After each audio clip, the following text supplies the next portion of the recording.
Hey y'all. I have a message from 1 Corinthians chapter 12. At the top of my Bible, it says that the diversities of gifts. I often like to explain how we are sent to earth as little packages bearing gifts on the inside. But in this instance, we're talking about spiritual gifts. To those of us who have found our place in the Lord begins to reveal to us those spiritual gifts that he sent us to earth with. I'm going to start reading at verse 7 of 1 Corinthians chapter 12. You can go back and read it. But it's verse 7. It says, "But the manifestation of the Spirit is given to every man to profit withal." And I've heard it stated this way, how that your gift should make room for you. And verse 8 reads, "For to one is given by the Spirit the word of wisdom," that's a gift. "To another the word of knowledge by the same Spirit." Now it's the same Spirit of God bearing all of these different gifts. Verse 9 reads, "To another faith." Some people have so much faith they can just get anything done, but we all must have faith. But I'm talking about this particular faith. It says, "To another faith by the same Spirit, to another the gifts of healing by the same Spirit." And this is what I want to key in on verse 10 based on something that the Lord spoke to me earlier.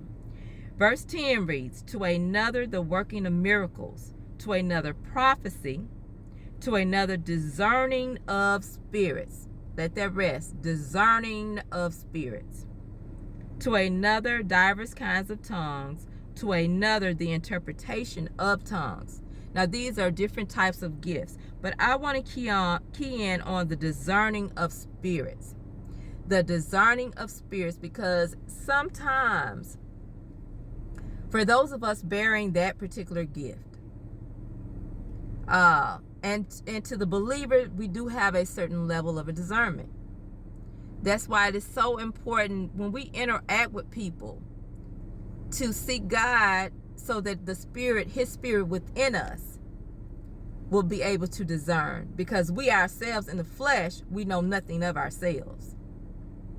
But the Lord spoke something to me earlier. And see, sometimes when we bear those type of gifts, people look at us strange. People deny what the Holy Spirit on the inside is telling us or showing us.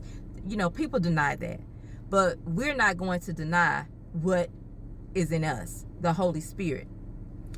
But the Lord spoke something to me about the young people, and I have such a concern for young people. As you all know, if you've followed or listened to me long enough, I was a classroom teacher for 15 years, and young people are just, I have a real concern. But the Lord has shifted me, and I'm looking at a lot of those young people that I've taught. I'm looking at their particular age group right now, which most of them are, some of them are in their 20s, in between 20 and 30. And I have a deep concern for them, because I have been seeing some things, not just in one area, but in a lot of areas that is going on with our young adults. And this is what the Lord spoke to me. I had to stop and write it down. People in professional positions of influence are poisoning the minds of young adults. I'm going to say that again, because this is how the Lord gave it to me.